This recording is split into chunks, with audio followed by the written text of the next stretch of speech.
Hello, I'm doing a review here of a very little known, rather obscure slasher from around 1986 called Into the Darkness, which as you can see from the cover here actually features Donald Pleasence in what's probably its biggest claim to fame.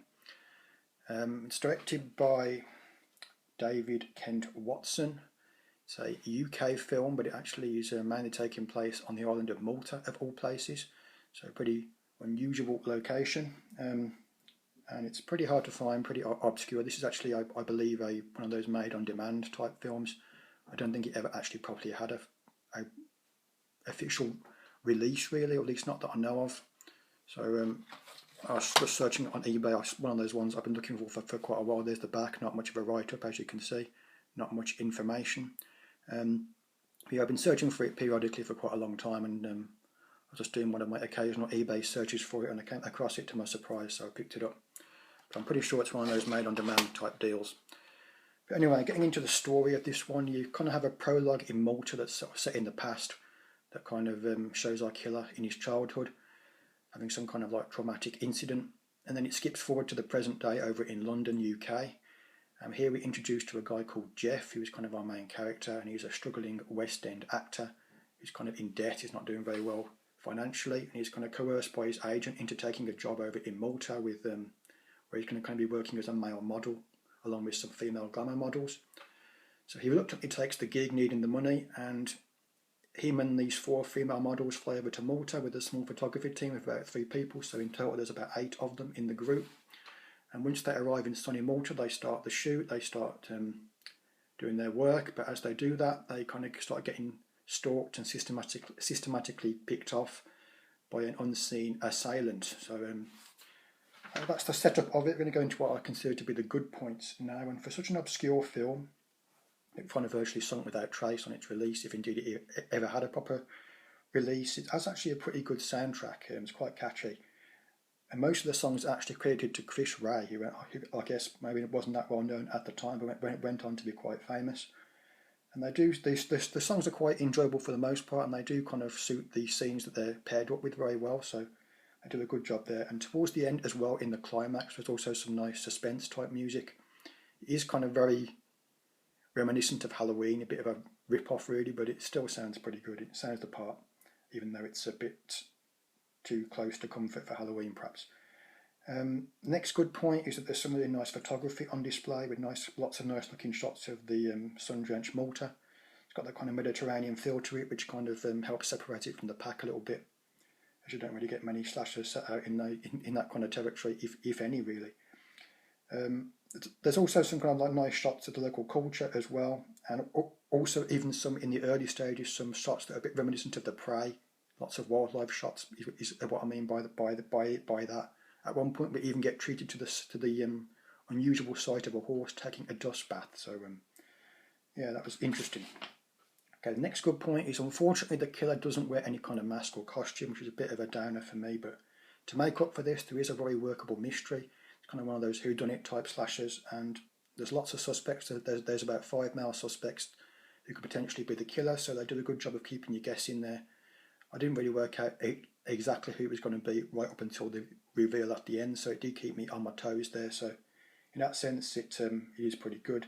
And one of these suspects is indeed the Donald Pleasence character, who kind of plays a kooky old guy who follows the modelling team around the island as they do their photography shoots.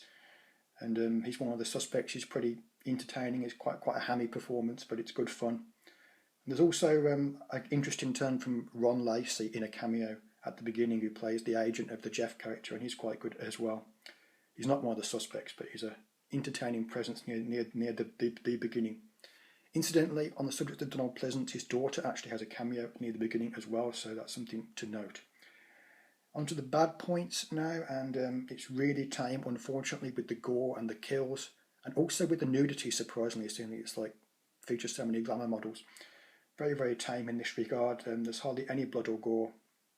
And a lot of the murders are kind of off camera too. In fact, most of them kind of are.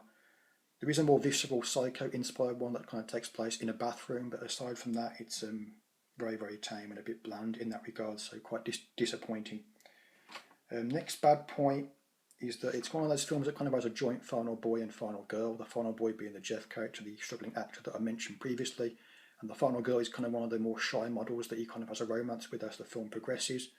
This female is called Debbie, I think, but her character I thought was a bit wishy-washy, and she wasn't very memorable. She was kind of pathetic, really, especially towards the end when, in these kind of final scenes where normally the final girl kind of becomes really brave and starts fighting back. Here that didn't really happen, and she was kind of pathetic and kind of just shying away, crying kind of thing. So she wasn't very good, really. Jeff was okay, like I say, he was watchable enough, but Debbie I thought kind of let the side down a little bit, unfortunately. Next bad point is that they kind of do these kind of, like I said at the beginning, there's kind of like a prologue set in Malta with the killer, but I didn't think they went into enough detail with that. It was very brief and didn't really establish exactly why he kind of went mad. It was a bit, it kind of needed more flesh on the bones, really. And with each kill, they kind of had a very brief flashback to this, but they only showed the one thing constantly. It would have been better if they'd kind of revealed more slowly with each kill, like a little bit more of his history and his past as a child, but they didn't do that. They just kept recycling the same bit of footage, so that was a bit disappointing. There is one further bad point, kind of in regards to the reveal of the killer, something that doesn't kind of make sense at the start in connection with that, but I can't really go into it because it's too much of a major spoiler. So what I'll do is, if you're watching this on YouTube, I'll write about it in the description. If you're watching it on my website, I'll write about it in the full written review that you'll also find on there.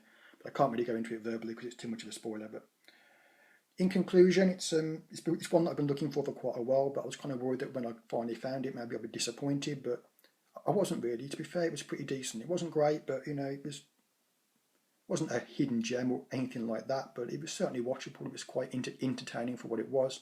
A bit disappointing that there was that more of an effort wasn't made with the blood and stuff, but on the positive side, you get Donald Pleasence, you get some fun characters, a unique location in the island of Malta, and a very decent soundtrack as well. So it could have been a lot worse. It's no classic, but if you can find it, which is probably going to be hard to do, it's well worth checking out. Okay, thanks for watching and goodbye.